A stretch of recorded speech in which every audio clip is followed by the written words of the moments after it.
Hello everyone, शुभा कौशिक है यहाँ पे। जी हाँ, क्लास 11th कंप्यूटर साइंस शुरू हो चुका है। जी हाँ स्टूडेंट्स, क्लास 11 कंप्यूटर साइंस हम लेकर आ चुके हैं। कोड है उसका क्या?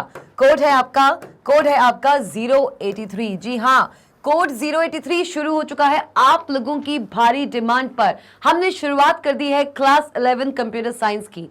कोड है जिसका 083। तो भाई जैसे 165 एंड 065 याद किया था ना, 165 याद किया था हमने किसके लिए? कंप्यूटर एप्लीकेशंस के लिए। एंड 065 हम याद कर चुके थे किसके लिए? इन्फॉर्मेटिक प्रैक्टिसेस के लिए। हाँ जी मैम, तो ये चीज याद कर ली थी, ये कोड याद कर लिया था, तो उसी तरीके से अब बिल्कुल जहन में बैठा लो एक और कोड, और बहुत ही इंपॉर्टेंट कोड है भैया, बहुत ही इंपॉर्टेंट कोड है, कोड 083। इस कोड 083 में आता है कंप्यूटर साइंस। हम शुरुआत कर रहे हैं क्लास 11 कंप्यूटर साइंस। आपकी भारी डिमांड पर हमने ये चीज शुरू कर दी है। देखते हैं इस पूरे बुक में क्लास 11 कंप्यूटर साइंस में हम क्या क्या पढ़ने वाले हैं। आज मैं बताने वाली हूं आपको क्लास 11 कंप्यूटर साइंस का बुक ओवरव्यू। चलिए भाई देख लेते हैं। कुछ इस तरीके से आपको आपकी बुक मिल जाएगी। कंप्यूटर साइंस टोटली हम एनसीईआरटी बेस्ड पढ़ा रहे हैं आपको। कंप्यूटर साइंस में जितना भी कवर करूंगी बेस में एनसीईआरटी को ही लेकर जाऊंगी। हाँ, कुछ ऐसे क्वेश्चंस हैं, कुछ ऐसे प्रैक्टिस क्वेश्चंस हैं जो हम किसी और बुक से या किसी अदर रिसोर्सेज से मैं रेफरेंस लेके आपको क्वेश्चंस करवा सकती हूँ, या मैं खुद के भी आपको कुछ क्वेश्चंस प्रोवाइड करा सकती हूँ। क्वेश्चंस फ्रॉम माय साइड, मैं खुद भी डिजाइन कर सकती हूँ आपके लिए बहुत सारे एक्साइटिंग क्वेश्चंस। तो बिल्कुल इस पूरी सीरीज में मुझसे जुड़े रहना है। एंटायर क्लास 11 कंप्यूटर साइंस में मुझसे जुड़े रहना है। चलिए, कुछ इस तरीके से हमको दिखेगी कंप्यूटर साइंस की बुक। इस तरीके से आप देख सकते हैं, आप सबके पास है ये सारी बुक, है कि नहीं है? चैप्टर नंबर 1, सबसे पहला चैप्टर आप जो पढ़ने वाले हैं इस बुक के अंदर, जो आपको आईपी में भी मिल जाएगा, दैट इज कंप्यूटर सिस्टम। हम आईपी में भी ये चैप्टर पढ़ चुके हैं, लेकिन कुछ ऐसे टॉपिक्स हैं इस पर्टिकुलर चैप्टर के अंदर जो आईपी में नहीं है पर कंप्यूटर साइंस में जरूर है। तो ये चैप्टर फिर से शुरू होगा। जी हाँ, ये मत कहना कि मैम आईपी में आपने पढ़ा दिया है, कंप्यूटर साइंस में आप फिर से इसे क्यों पढ़ा रहे हो। पढ़ाना बहुत ही जरूरी है भाई, इसलिए जरूरी है क्योंकि कुछ ऐसे टॉपिक्स हैं जो सीएस में है पर आईपी में नहीं है। तो चैप्टर नंबर 1 आप सब भली भांति जानते हो, क्या है भाई? Computer system. इस पूरे चैप्टर में हमने डिस्कस किया है, या कर लेंगे, हम इस पूरे चैप्टर में डिस्कस करेंगे एवोल्यूशन ऑफ कंप्यूटर्स के बारे में। बेसिक कंप्यूटर क्या होता है, कंप्यूटर कब से स्टार्ट हुआ है, 500 बीसी से लेके 1990 तक कंप्यूटर ने क्या क्या रीसेंट ट्रेंड्स देखे हैं। आपका अबैकस से लेके कंप्यूटर की, अबैकस से लेके WWW के क्रिएशन तक की पूरी जर्नी हम कवर करेंगे एवोल्यूशन ऑफ कंप्यूटर्स में। इनपुट डिवाइस क्या होता है, आउटपुट डिवाइस क्या होता है, उसके बाद हम जानेंगे मेमोरी क्या होता है, ये सारी चीजें हम जानने वाले हैं। And last but definitely not the least, software भी जानेंगे हम इस चैप्टर के अंदर। तो ये चैप्टर होने वाला है अनदर धमाकेदार chapter in computer science. Chapter number 1 computer system यहाँ पे खत्म हो जाएगा। अब आएगी बात चैप्टर नंबर 2 की। चैप्टर नंबर 2 कौन सा होगा हमारा? Encoding schemes and number system. भैया अनदर इंपॉर्टेंट चैप्टर, याद रख लो भाई, इस चैप्टर से फंसेंगे मैक्सिमम न्यूमेरिकल क्वेश्चंस आपके एग्जामिनेशंस में। जी हाँ, आपके एग्जाम में मैक्सिमम न्यूमेरिकल क्वेश्चंस जिस चैप्टर से फंसने वाले हैं वो है आपका chapter number 2 encoding schemes. Computer system में या कंप्यूटर्स में बहुत सारी एनकोडिंग स्कीम्स होती हैं, आप सब जानते हैं। आप किसी भी प्रोग्रामिंग लैंग्वेज में कोई भी कोड लिखें, वो पूरा का पूरा कोड कन्वर्ट होता है इनटू मशीन लैंग्वेज। ये बात जानते हैं कि नहीं जानते हैं? बिल्कुल जानते हैं मैम, क्योंकि हम चैप्टर 1 में भी ये बात जान जाएंगे कि कंप्यूटर सिर्फ और सिर्फ मशीन लैंग्वेज ही तो समझता है, सिर्फ और सिर्फ बाइनरी लैंग्वेज समझता है, सिर्फ और सिर्फ वो इसी भाषा की लैंग्वेज समझता है, 0 एंड 1। तो कंप्यूटर जब 0 एंड 1 ही समझता है, तो आपके द्वारा दिए हुए इंस्ट्रक्शंस को हम अलग अलग एनकोडिंग स्कीम्स की हेल्प से कैसे कन्वर्ट करेंगे इनटू द मशीन लैंग्वेज, ये जानेंगे हम चैप्टर नंबर 2 में एनकोडिंग स्कीम्स के अंदर। फिर आता है बहुत ही एक्साइटिंग कॉन्सेप्ट भाई, बहुत ही एक्साइटिंग कॉन्सेप्ट आता है नंबर सिस्टम। बहुत ही इंटरेस्टिंग कॉन्सेप्ट है, एक नंबर सिस्टम को किसी अदर नंबर सिस्टम में कन्वर्ट करना। Binary number system, decimal number system, octal number system and hexadecimal number system. हम कवर करने वाले हैं 4 मेजर नंबर सिस्टम। क्या होता है एक number system, how to convert a number in one number system to another number system. कह रही हूं ना, सारे के सारे न्यूमेरिकल पोर्शन, आपके मैक्सिमम न्यूमेरिकल क्वेश्चंस इस चैप्टर से फंसने वाले हैं भैया। तो बहुत ही आसान तरीके का तो है ही है, मैं आपके लिए ये बना दूंगी बहुत ज्यादा आसान, लेकिन इस चैप्टर को बहुत अच्छे से देखना है, क्योंकि अगर इसका न्यूमेरिकल समझ लिया, कन्वर्जन समझ लिया, एनकोडिंग स्कीम्स क्या होती हैं वो समझ लिया, BSIC आपका एनकोडिंग बीसीडी, आपका बीसीडी एनकोडिंग स्कीम है, आपका आस्का एनकोडिंग स्कीम है, बहुत से एनकोडिंग स्कीम्स है जो आप पढ़ने वाले हो। और नंबर सिस्टम्स में कितने नंबर सिस्टम होते हैं, कैसे उन्हें हम कन्वर्ट करते हैं, ये सारी की सारी चीजें आप चैप्टर नंबर 2 में डिस्कस कर लेंगे। चलिए भाई आते हैं फिर चैप्टर नंबर 3 के अंदर। ओ भाई, इमर्जिंग ट्रेंड्स। आज के टाइम पे ऐसे कौन से इमर्जिंग ट्रेंड्स हैं, जैसे कि invention of artificial intelligence. Artificial intelligence तो बहुत पहले ही इन्वेंट हो गया था, पर आज के टाइम पे उसका एप्लीकेशन बहुत ज्यादा हो रहा है। Artificial intelligence, IoT, cloud computing, big data, data capturing, ये सब कुछ हम पढ़ने वाले हैं किसमें, चैप्टर नंबर 3 के अंदर। बेसिक चीजें हम जानेंगे, बिल्कुल डिटेल में नहीं जाएंगे, पर ये देखेंगे कि आज के टाइम पे क्या ऐसी न्यू टेक्नोलॉजी है जो हम यूज करते हैं। चलो भाई आ जाओ चैप्टर नंबर 4 पे, introduction to problem solving, yet another important chapter. क्या होता है प्रॉब्लम सॉल्विंग, और सबसे पहले होती क्या है एक प्रॉब्लम। किसी भी प्रोग्रामिंग लैंग्वेज को शुरू करने से पहले हमें यह पता होना चाहिए कि एक प्रॉब्लम क्या होती है। प्रोग्राम बनाना मतलब सॉल्यूशन बनाना, किसी भी प्रॉब्लम का, किसी भी प्रोग्राम का या किसी भी प्रॉब्लम का एक सॉल्यूशन बनाना। किसी भी कंप्यूटर सिस्टम में हम किसी भी प्रॉब्लम का सॉल्यूशन बनाते हैं in form of a program. किसी भी प्रॉब्लम का सॉल्यूशन बनता है in form of a program. तो इससे पहले कि हम कोई प्रोग्राम बनाना शुरू करें यूजिंग पाइथन, हम ये जानेंगे कि एक प्रॉब्लम क्या होती है और कैसे इस प्रॉब्लम को हम सॉल्व करते हैं। What are the steps which are induced and what are the steps which are included in solving a problem.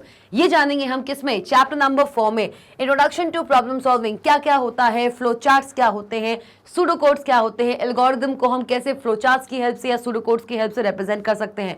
ये सब चीजें हम पढ़ेंगे चैप्टर नंबर 4 के अंदर। बहुत ही इंटरेस्टिंग टॉपिक है, याद रखना। चलिए भाई चैप्टर नंबर 5 पे आ जाओ, गेटिंग स्टार्टेड विद पाइथन। भैया पाइथन से शुरुआत हो चुकी है, पाइथन का श्री गणेश हो चुका है। पाइथन होती है एक high level interpreted programming language, scripted programming language या फिर स्क्रिप्ट कह लीजिए, स्क्रिप्टिंग प्रोग्रामिंग लैंग्वेज। ऐसी प्रोग्रामिंग लैंग्वेज जो easy to use, easy to remember and highly robust है।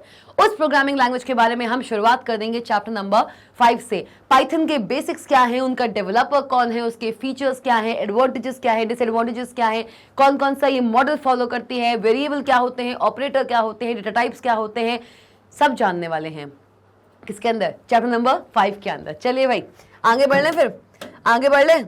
चलिए अब आता है चैप्टर नंबर 6। भाई अब बहुत ही अच्छे, flow of control, Python programming language में ही आगे अब हम बढ़ने वाले हैं। फ्लो ऑफ कंट्रोल क्या होता है, किसी भी पर्टिकुलर कोड का क्या फ्लो बन रहा है, इफ कंडीशंस, लूपिंग, इसमें हम पढ़ेंगे लूपिंग। लूपिंग पढ़ने वाले हैं और पढ़ने वाले हैं हम कंडीशनल स्टेटमेंट्स। जी हाँ, ये पढ़ेंगे हम चैप्टर नंबर 6 में। चैप्टर नंबर 6 में हम डिस्कस करेंगे लूपिंग के बारे में, लूपिंग के बारे में डिस्कस करेंगे एंड कंडीशनल स्टेटमेंट्स के बारे में डिस्कस करेंगे। ये दोनों ही चीजें हम डिस्कस करने वाले हैं किसमें, किसमें, चैप्टर नंबर 6 के अंदर। चलिए भैया इसके बाद हम आएंगे चैप्टर नंबर 7 में, फंक्शंस। फंक्शन क्या होता है, set of code which is used, the set of code which is used to perform some specific task। कुछ ऐसे कोड का सेट जिसकी हेल्प से हम किसी स्पेसिफिक टास्क को अकम्प्लिश कराते हैं, वो कहलाता है आपका फंक्शन। फंक्शन क्या होता है, कैसे बनता है, फंक्शन कैसे कैसे रन होता है, कैसे कॉल किया जाता है, रिटर्न क्या करता है, ये सारी चीजें हम पढ़ने वाले हैं किसमें। और उससे भी पहले एक फंक्शन का क्या सिग्निफिकेंस है पाइथन प्रोग्राम के अंदर, ये भी हम जानेंगे चैप्टर नंबर 7 में। चलिए भाई चैप्टर नंबर 8, स्ट्रिंग्स, बहुत ही अद्भुत चैप्टर है भाई।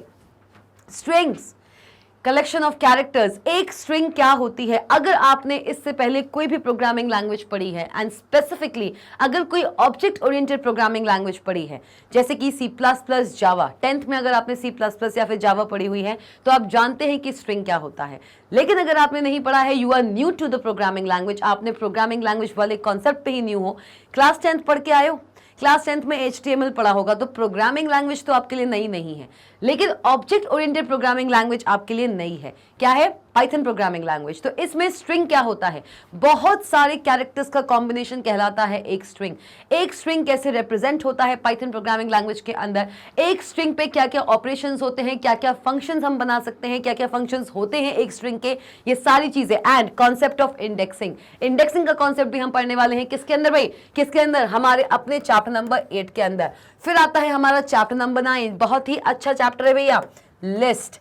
आप एक लिस्ट क्रिएट कर सकते हो इन पाइथन प्रोग्रामिंग लैंग्वेज। क्या होती है एक लिस्ट? लिस्ट होता है एक सीक्वेंस डेटा टाइप। हम जब पाइथन के बेसिक्स पढ़ेंगे चैप्टर नंबर 5 के अंदर, वहां पे हम जानेंगे कि लिस्ट, टपल, सेट, डिक्शनरीज क्या है। ये है हमारे कुछ सीक्वेंस डेटा टाइप्स जहां पे हम एक वेरिएबल के अंदर मल्टीपल वैल्यूज को स्टोर करा सकते हैं, जिनमें से एक सीक्वेंस डेटा टाइप हम पढ़ने वाले हैं, दैट इज लिस्ट। बहुत ही अमेजिंग टॉपिक है। लिस्ट कैसे क्रिएट की जाती है, कौन सा कंस्ट्रक्टर यूज होता है, लिस्ट में क्या क्या वैल्यूज हम देते हैं, लिस्ट की वैल्यूज में, लिस्ट में जो भी वैल्यूज हम दे रहे हैं उस पर क्या क्या ऑपरेशन परफॉर्म कर सकते हैं, ये सारी चीजें हम देखेंगे चैप्टर नंबर 9 के अंदर।